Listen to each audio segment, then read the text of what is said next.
Assalamualaikum warahmatullahi wabarakatuh. Perkenalkan, nama saya Siti Suartini dengan NIM 212302019 dari Fakultas Komputer, jurusan Komputerisasi Akuntansi, masuk University. Di sini saya akan mempresentasikan mengenai tugas ujian akhir semester mata kuliah Manajemen Bisnis, yaitu mengenai analisis apa dapat, dan di sini saya mengambil mengenai perusahaan Rana Plaza Collapse. Di sini saya akan menjelaskan mengenai situasi analisis atau sebuah fakta-fakta yang terdapat di Rana Plaza ini. Yang pertama, Rana Plaza ini merupakan bangunan yang pemiliknya bernama Soher Rana. Bangunan ini di dalamnya terdapat beberapa pabrik, dan pabrik itu adalah pabrik garment yang memproduksi beberapa merek pakaian seperti Primark, Corporation, Mango Outlet, dan yang sering kita kenal itu Zara. Dan selain itu juga di bangunan Rana Plaza ini terdapat beberapa bangunan bank dan bangunan tut yang lainnya. Dan selain itu juga Rana Plaza ini didesain oleh seseorang yang bernama Meshed Reza. Beliau menyusun bangunan dengan 3 atau 4 lantai untuk pasar atau pemasaran produk dan 2 lantai atas untuk kantornya. Rana Plaza ini mempunyai 3.000 lebih pegawai di dalamnya yang setiap harinya mengoperasikan dan memproduksi pakaian-pakaian bermerek tersebut. Selain dari terkenalnya Rana Plaza dan produk-produknya itu, di dalam Rana Plaza ini banyak sekali problem-problem atau masalah yang tidak diketahui oleh orang lain. Bahkan ketika orang lain baru tahu tentang masalah Rana Plaza ini, mereka pasti bakal tidak menyangka bahwa Rana Plaza ini bisa-bisanya seperti ini. Nah, di sini saya telah menganalisis beberapa masalah di Rana Plaza ini. Yang pertama mengenai upah. Nah, biasanya kan seperti orang yang tahu, biasanya kalau produknya dengan harga yang tinggi itu pasti upahnya juga tinggi. Tapi berbeda dengan si Rana Plaza ini. Rana Plaza ini menggaji karyawannya itu sangat kecil. Bahkan jikalau si pegawainya disuruh melembur ini, mereka tidak pernah dapat bayaran lemburan. Mereka cuma membutuhkan tenaganya saja, tapi tidak mementingkan juga hak-hak si pegawai tersebut. Selain itu juga, ketika si pegawai tidak memenuhi kuota produksinya masing-masing, mereka akan menjadi sasaran pelecehan verbal, bahkan fisik, karena si atasan Rana Plaza ini cukup jahat gitu kepada si pegawai-pegawainya.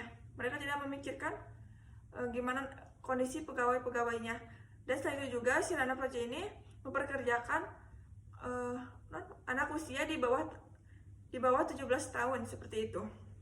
Dan yang lebih mirisnya lagi, pengamanannya itu sangat buruk. Bahkan ketika si pegawai itu sedang sakit, mereka disuruh tetap masuk kerja. Jika mereka tidak masuk kerja, mereka akan langsung dipecat. Bahkan orang yang sedang hamil pun, atau ibu-ibu yang sedang hamil pun, mereka tidak ada cuti libur, cuti melahirkan. Mereka harus tetap bekerja. Jika mereka tidak masuk, mereka otomatis langsung dipecat. Selain itu juga kan biasanya kalau hari libur atau tanggal merah itu pasti libur kan. Nah, di Rana Plaza ini mereka tidak ada kata hari libur, mereka harus tetap masuk seperti itu. Dikarenakan si negara Bangladesh ini merupakan negara termiskin ya, dengan penduduk yang terpadat, mereka itu ekonominya itu sangat rendah, sehingga mereka itu lebih mementingkan masuk kerja daripada mereka dipecat dan tidak mempunyai uang untuk berlangsungnya kehidupan sehari-hari seperti itu. Dari masalah-masalah tersebut timbullah bencana yang sangat menggemparkan seluruh dunia, menggemparkan perindustrian garmen di seluruh dunia. Pada tanggal 24 April 2013, si Rana Plaza ini mengalami keruntuhan yang sangat-sangat dahsyat. Keruntuhan ini pun memakan korban, sampai 1.300-an lebih pegawai meninggal, bahkan 1.000-an lebih yang mengidap kecacatan seumur hidup, bahkan ratusan karyawan pun banyak yang hilang, biasanya tidak ditemukan karena tertimpa oleh si bangunan-bangunan yang runtuh ini. Nah, seperti yang kalian ketahui, keruntuhan ini tuh masalah awalnya itu karena minimnya pengamanan di Rana Plaza ini. Mengapa begitu? Karena sebelum terjadinya keruntuhan ini tuh, si Rana Plaza itu awalnya tuh sehari sebelum kejadian si Rana Plaza, si kondisi bangunannya itu tiba-tiba semua sudut dindingnya itu retak, bahkan banyak sekali plafon-plafon yang berjatuhan dari atas, sehingga si pegawainya itu merasa cemas akan kondisi bangunan tersebut. Setelah itu, akhirnya si pemilik Rana Plaza ini memanggil seseorang yang berkontribusi dalam pembangunan Rana Plaza ini, dan beliau pun mengatakan bahwa bangunan ini sudah tidak layak dipakai dan menyarankan untuk menutup sementara bangunan tersebut sampai para ahli bisa menyelidiki kasus ini dan dapat membiarkan pabrik ini berjalan lagi. Tetapi si pegawai itu membantah yang apa yang dikatakan oleh beliau. Malah si pemilik itu menyuruh kepada pegawainya dan bilang kepada pegawainya bahwa ini hanya retakan biasa, tidak akan terjadi apa-apa seperti itu. Dan akhirnya para pegawai pun meski merasa cemas dan takut, mereka harus terpaksa melanjutkan kegiatannya seperti itu. Dan bahkan mereka pun sampai dikunci, tidak boleh keluar dari bangunan itu. Pernah juga kan kasus kayak kebakaran itu di salah satu pabrik di Rana Plaza itu, kebakaran dan pegawainya itu hampir 200 pegawai terbakar karena si bangunan itu dikunci oleh si pihak-pihak Rana Plaza itu biar si pegawainya itu nggak bisa keluar seperti itu. Nah, balik lagi ke sini, akhirnya setelah si pegawai itu melanjutkan, mereka merasa cemas dan mereka pun melaporkan ke pihak berwajib atau ke polisi. Mereka melaporkan ini kepada polisi dan akhirnya si polisi juga datang ke Rana Plaza dan menemui si pemilik Rana Plaza ini dan memperingati lagi bahwa kondisi bangunan ini sudah tidak layak pakai, akan mengakibatkan masalah besar, bahkan bakal terjadi keruntuhan katanya gitu. Terus akan keselamatan pegawai seperti itu. Tetapi pihak Rana Plaza ini tetap membantah peringatan tersebut dan mengatakan bahwa kepada pegawainya bahwa bangunan ini masih layak pakai untuk beberapa tahun ke depan seperti itu dan tidak akan terjadi apa-apa. Oleh karena itu si pegawai juga terpaksa besoknya pun masuk seperti biasa dan keadaannya cemas dan takut. Dan pada akhirnya saat kegiatan produksi sedang berlangsung dan orang-orang sedang aktivitas seperti biasa, pada pukul 9 tepat 24 April 2013, Rana Plaza ini runtuh dari bangunan atas sampai bawah yang mengakibatkan banyak sekali pegawai yang tertimpa dan akhirnya banyak sekali pegawai yang meninggal karena keruntuhan itu. Dan dari situlah terlihatnya bahwa si Rana Plaza ini benar-benar tidak mementingkan keselamatan pegawai, hanya mementingkan kepentingan pribadi untuk kepentingan pemroduksiannya yang harus tetap berjalan seperti itu. Nah, selanjutnya di sini juga saya akan menjelaskan mengenai decision analysis atau mengenai solusi. Solusi ini saya sangkutkan dengan teori total corporate social responsibility. Seperti itu. Yang pertama itu seharusnya perusahaan bertanggung jawab terhadap ekonomi yang menjadi untung. Nah, untung ini harusnya untung bagi kedua belah pihak, bukan hanya satu pihak.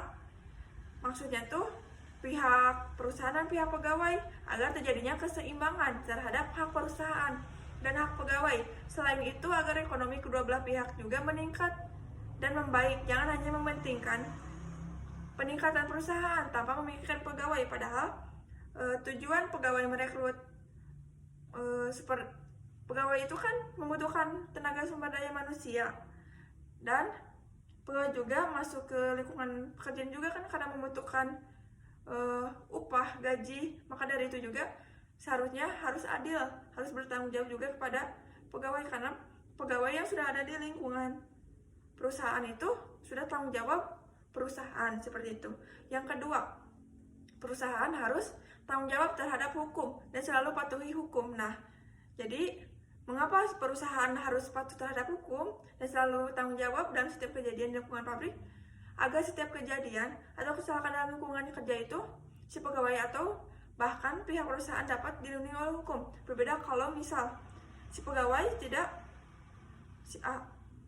misal si perusahaan ini tidak mematuhi hukum, mereka itu tidak mementingkan serikat kerja, dan pada akhirnya si pegawai itu tidak mempunyai hak-hak dalam pekerjaan tersebut, dalam lingkungan kerja seperti itu. Maka dari itu juga perusahaan itu harus selalu patuh hukum agar ketika terjadi apapun akan dilindungi oleh hukum seperti itu.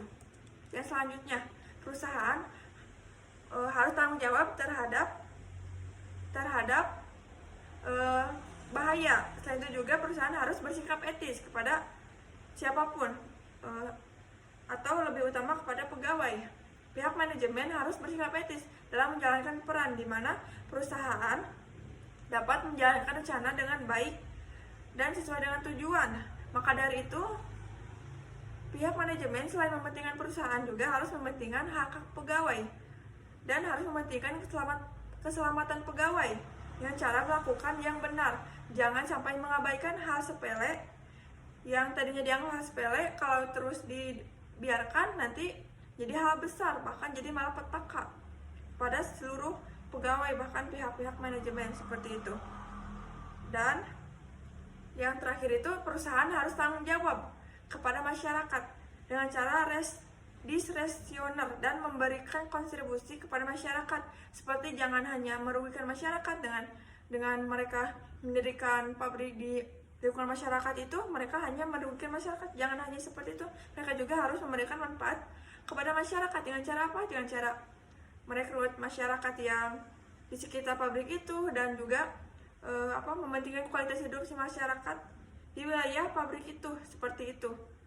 Jadi jangan hanya mementingkan kepentingan perusahaan juga, tapi harus mementingkan juga kepentingan masyarakat setempat, dan harus juga memperbaiki juga kualitas hidup masyarakat agar tetap nyaman saat perusahaan itu berada di lingkungan mereka, seperti itu. Nah, selain dari solusi dari sesuai teori yang saya ambil tadi, di sini juga ada potensial problem analisis atau rekomendasi dari diri sendiri atau dari saya atau sebagai penulis seperti itu. Nah, di sini saya memberikan saran kepada perusahaan, beberapa saran kepada perusahaan. Yang pertama itu, seharusnya itu pihak pemerintah itu bersikap tegas kepada pemasok yang datang itu. Jangan tunduk kepada pemasok, jadi harus pemasok juga tunduk kepada pemerintah, seharusnya seperti itu. Dengan cara apa? Dengan cara mereka harus menandatangani perjanjian, kayak perjanjian buat kondisi bangunan, perjanjian keselamatan masyarakat setempat, terus perjanjian kayak perlindungan seperti itu yang nantinya tidak merugikan pemerintah setempat, seperti itu. Dan kedua juga, pemerintah itu seharusnya harus memperingati dan menyuruh transparansi pemasok itu tentang dari mana merek mereka berasal gitu. Jadi jangan hanya si orang-orang itu memproduksi tanpa tahu merek itu kan berasalnya dari negara mana gitu, biar di mana nanti kayak ada kejadian sekarang nih yang runtuh itu kan banyak sekali perusahaan-perusahaan yang tutup mulut, padahal sudah jelas di sana itu mereka itu memproduksi merek-mereknya itu ada namanya gitu, tapi mereka tutup mulut, tidak mau tanggung jawab seperti itu. Nah, untuk menghindari hal seperti itu. Dan yang ketiga, seharusnya pihak perusahaan itu membiarkan pegawainya untuk memiliki serikat kerja.